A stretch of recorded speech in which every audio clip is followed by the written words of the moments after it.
A5 classes में आप सभी लोगों का स्वागत है। मैंने आपको गणित में जो बनाया था संख्या पद्धति पद्धति के बारे में, नंबर सिस्टम के बारे में। और ये मैं दूसरी वीडियो इसमें बनाने जा रहा हूँ, जिसमें आपको मैं जानकारी देना चाहूँगा।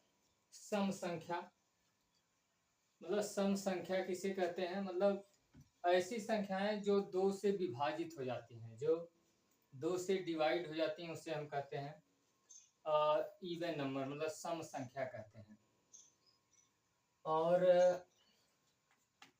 या तो हम ऐसा भी कह सकते हैं जो दो के टेबल में आता है, मतलब दो के पहाड़ा में जो आता है, उसे भी हम सम संख्या कहते हैं। जैसे आपका हो जाएगा 2, 4 हो गया, 6 हो गया, 8 हो गया, 10 हो गया, 12 हो गया, 14 हो गया, 16 हो गया, तमाम इसी तरह। या कोई भी बड़ी संख्या अगर हम ले लेंगे और उसमें जीरो भी हम लेंगे, इसमें मान लीजिए हाँ यहाँ 10 तो हो गया। जैसे इस तरह भी हम जान सकते हैं कि जिन संख्याओं के अगर बड़ी संख्याएं हैं, तो जिन संख्याओं के अंत में अगर 0 आ जाए, 2 आ जाए, 4 आ जाए, 6 आ जाए, 8 आ जाए, तो वो उन्हें भी हम सम संख्या कहते हैं। कहने का मतलब ये तो 2, 4, 6, 8, 10 मतलब ये छोटी संख्याएं हैं। मान लीजिए कोई बहुत बड़ी संख्या हो, हमको तुरंत बताना हो कि ये सम है कि नहीं है, तो अंत में देखिए 0 आ गया, तो इसका मतलब ये सम संख्या होगी। और कोई भी कितनी बड़ी संख्या आप ले लीजिए, अगर मान लीजिए 8 आ गया, और मान लीजिए इतनी बड़ी संख्या हो गई, अंत में देखिए 8 आ गया, क्योंकि इसके अंत में 8 आया, इसलिए भी सम संख्या है। तो इस तरह इसकी परिभाषा है कि जो संख्याएं का नहीं मतलब 2 से विभाजित हो जाती हैं, मतलब जो संख्याएं 2 से डिवाइडेड हो जाती हैं, उसे हम कहते हैं सम संख्या, अंग्रेजी में इवन नंबर कहते हैं।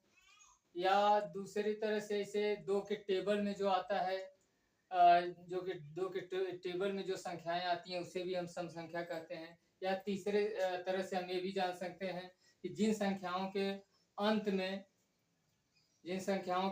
का अंत का मतलब हो गया जिनका इकाई वंश के स्थान पे अगर 0, 2, 4, 6, 8 आएगा, वो भी कहने मतलब सम संख्या होंगी।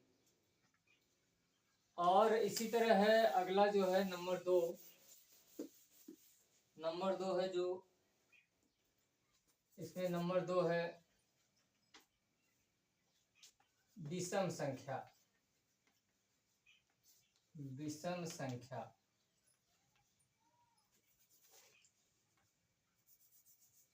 विषम संख्या इसे हम कहते हैं आड नंबर। ये देखिए, इसे हम कहते हैं आड नंबर अंग्रेजी में। तो अब जैसे आपका ऐसी संख्याएं जो 2 से डिवाइड हो जाती हैं, या जो 2 से मतलब विभाजित हो जाती हैं, उन्हें तो सम संख्या कहते हैं। लेकिन विषम संख्या में आ जाएगा कि ऐसी संख्याएं जो 2 से पूरी तरह से विभाजित नहीं होती हैं, या जो 2 के पहाड़ा में नहीं जो ऐसी संख्याएं जो 2 के पहाड़ा में नहीं आती हैं, उन्हें हम कहते हैं विषम संख्या। या तीसरे तरीके से हम ये भी कह सकते हैं, जिन संख्याओं के जो इकाई के स्थान पे या वंश के स्थान पे 0, 2, 4, 6, 8 नहीं आता है, उसे हम विषम संख्या कहते हैं। कहने का मतलब ऐसी संख्याएं जो 2 से विभाजित नहीं होती। विभाजित होने का मतलब जिसमें शेष बचता है, उसे हम कहते हैं विषम संख्या। जैसे हो जाएगा 1 आ गया, 3 आ गया, 5 आ गया, 7 आ गया, 9 आ गया, 11 आ गया, 13 आ गया, 15 आ गया, और 17 आ गया। इसी तरह डाट डाट तमाम संख्याएं, ये तो मान लीजिए छोटी संख्याएं हैं। और उस तरह बड़ी संख्याओं में ले लीजिए तो आपका 2, 4, जैसे ये मान लीजिए आ गया, ये आ गया। या दूसरी तरह से हम ये भी कह सकते हैं, जिन संख्याओं के अंत में अगर 1 आएगा, 3 आएगा, 5 आएगा, 7 आएगा, 9 आएगा, वो कहने का मतलब क्या होंगी? विषम संख्याएं होंगी। या दूसरी तरह से जिनके अंत में 2, 4, 6, 8 उसके बाद 0 नहीं आता है, वो कहने का मतलब विषम संख्या हो जाएगी। अब ये देखिए, कोई भी है तो छोटी संख्या देख के हम बता सकते हैं। बड़ी संख्याओं में कितनी भी बड़ी संख्या आ जाए, मान लीजिए आ गया, ये सम है कि विषम है, मतलब आड है कि इवन है, तो इसमें हम अंत में 7 आया, इसलिए ये क्या है? इसलिए विषम संख्या है। और तीसरा नंबर जो है उसमें मैं आपको बताना चाहूँगा, तीसरी जो संख्या है वो है अभाज्य संख्या। अभाज्य संख्या जिसे हम अंग्रेजी में कहते हैं प्राइम नंबर। ये देखिए, प्राइम नंबर जिसे कहते हैं अभाज्य संख्या, तो इसकी परिभाषा होती है ऐसी संख्याएं जो एक से और स्वयं से विभाजित होती हैं, केवल एक से विभाजित होंगी या स्वयं या खुद से अगर विभाजित होंगी तो उन्हें हम कहते हैं अभाज्य संख्या। अब जैसे सबसे अभाज्य संख्या जैसे 2 हो गई, एक क्योंकि ये इसके डिफिनेशन में आ जाती है इसलिए एक को हम कहने मतलब अभाज्य संख्या नहीं कहेंगे। सबसे छोटी अभाज्य संख्या जो होगी वो 2 होगी। 2 हो गई, जैसे 3 हो गई, 5 हो गई, 7 हो गई, 9 नहीं 11 देखिए हो गया, 13 हो गया, 15 नहीं होगा, 17 देखिए हो गया, 19 हो गया, 21 नहीं हो गया, 22 23 देखिए हो गया। इसी तरह तमाम संख्याएं जो एक से या तो विभाजित होगी मतलब ऐसी संख्याएं जिसमें एक से भाग चली जाएगी और या तो मतलब खुद से भाग जाएगी, मतलब उसमें डिवीजन जाएगा, उससे हम कहेंगे अभाज्य संख्या।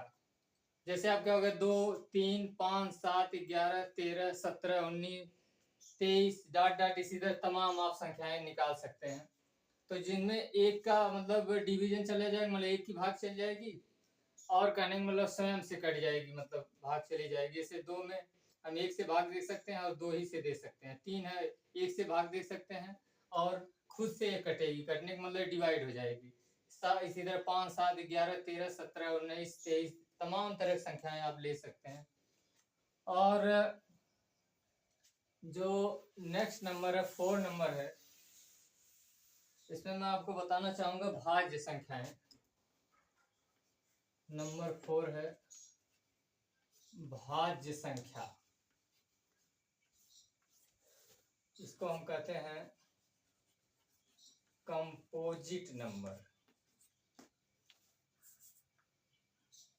क्या कहते हैं इसको? Composite number. तो कंपोजिट नंबर का मतलब हो गया कि ऐसी संख्याएं जो किसी भी संख्या से विभाजित हो जाती है। ऐसी संख्याएं जो किसी भी संख्या से, जैसे मान लीजिए यहाँ हो गया आपका 4 हो गया, 2 से विभाजित हो जाएगी, और उसके बाद 6 हो गया, और उसके बाद 8 हो गया, ये देखिए 9 भी हो गया, और 10 हो गया, 12 हो गया, और 13 14 हो गया, देखिए 15 हो गया, 16 भी हो जाएगा, उसके बाद आपका हो जाएगा 18 हो जाएगा, 19 नहीं होगा, 20 हो जाएगा, 21 भी हो जाएगा। तो ऐसी संख्याएं जिनमें कहने मतलब किसी भी संख्या से मतलब भाग चली जाती है, या ऐसी संख्याएं जो किसी भी संख्या से डिवाइड हो जाती है, या ऐसी संख्याएं जो किसी भी संख्या से विभाजित हो जाती है, तो उसे हम क्या कहते हैं? उसे कहते हैं हम भाज्य संख्या कहते हैं। जैसे आपका हो जाएगा 4 हो गया, इसमें 2 से भाग चली जाएगी, 6 हो गया, इसमें 2 से भी भाग चली जाएगी और 3 से भी चली जाएगी, और 6 से तो जाएगी, स्वयं से जाएगी, हर संख्याओं में स्वयं से भाग देते हैं।